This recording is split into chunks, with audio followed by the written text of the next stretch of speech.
Ang isa pa, ito bago lang 'to, bago lang itong anong ito, si ano rin, si Vic Rodriguez pala mayroon ding ano, mayroon din pala itong si Vic Rodriguez na away saka si Bongo, ha?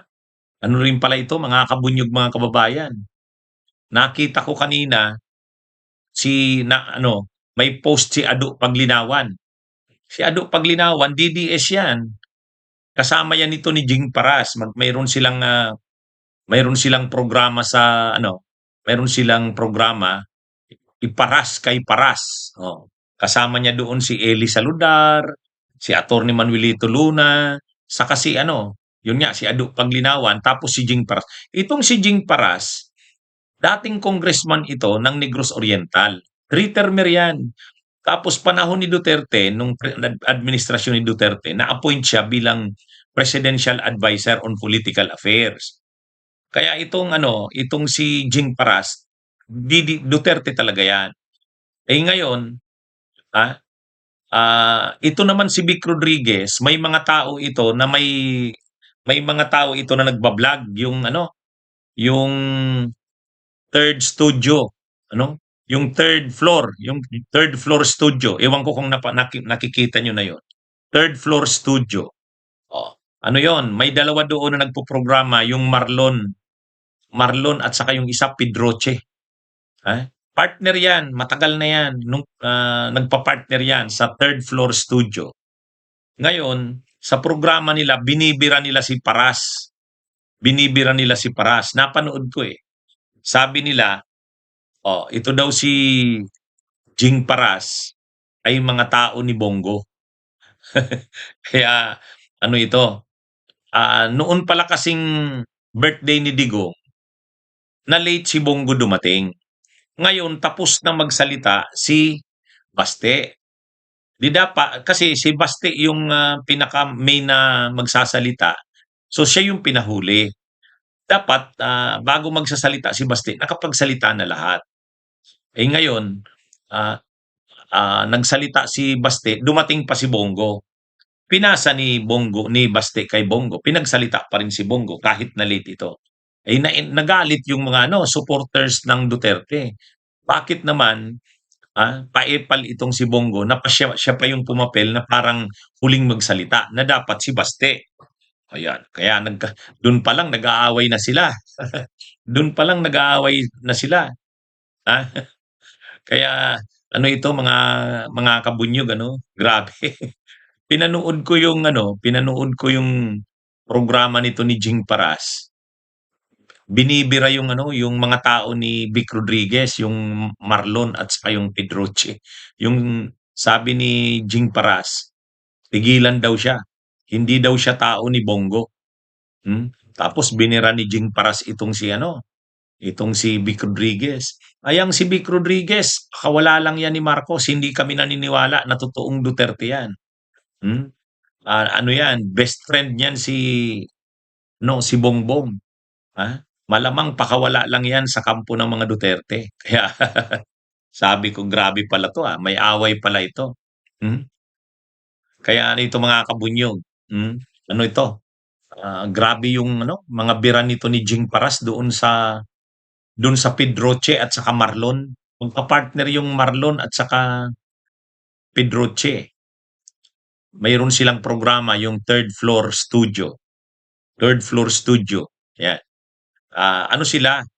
Sabi ni Jing Paras, yung dalawa na yan sa third floor studio na yan, na mga vloggers, mga tao yan ni Vic Rodriguez. Dati yan, nung si Vic Rodriguez daw ay nasa Malacanang, Executive Secretary, ginawa daw yan USEC sa PCO.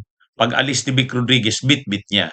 Tapos nagprograma na yung dalawa na yon, yung Marlon at saka yung Pedroche. Hindi ko na kasi nakatandaan yung pangalan ng babae. Marlon, basta yung lalaki Marlon.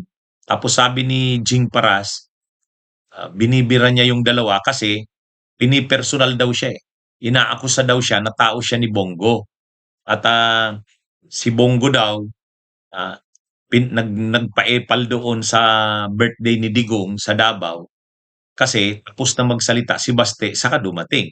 Ay dapat si Baste daw yung huling magsalita, eh. Kaya na ano daw, na hindi na raw maganda yung naging programa kasi ang huling nagsalita si Bongo. Hmm. Ngayon sabi naman ni Jing Paras, wala naman daw yung ano, hindi daw sila tao ni Bongo. Kaya yung akusasyon daw sa kanila ng mga tao ni Vic Rodriguez ay sinungalingan daw yun. So ibig sabihin pala nito mga kabunyo, itong grupo ni Vic Rodriguez at saka sila grupo nila Bongo, naglalabanan sa loob ng DDS ano.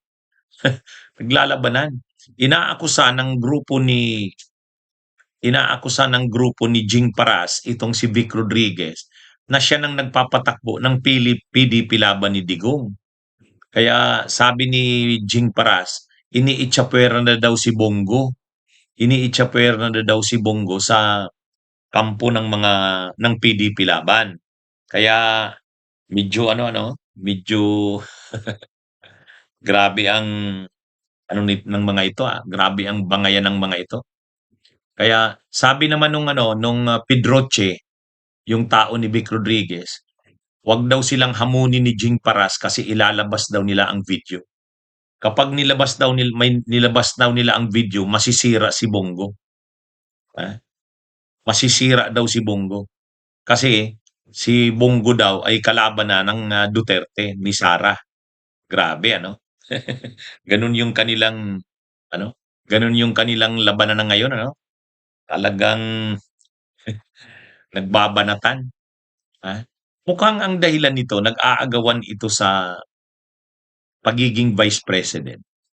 Ha? Si Bongo yata gustong mag-vice president kay Sara.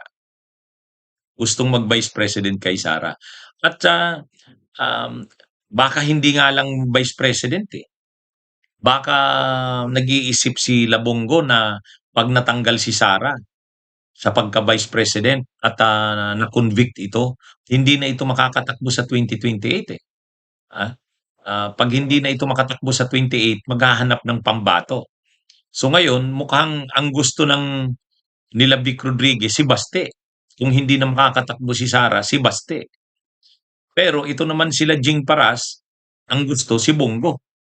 Kaya kumbaga naghahanda sila na pag hindi na nakatakbo si Sara, sino ang tatakbo? O itong sila Jing Paras, si Bongo daw. Si nila Vic Rodriguez naman, si Baste. Ay ngayon, kaya ano ngayon? Ang akusasyon ng mga tao ni Vic Rodriguez, yung nagbablog nga na yon na Marlon at saka Pedroche, si Bongo daw ang tinutulak nila Jing Paras.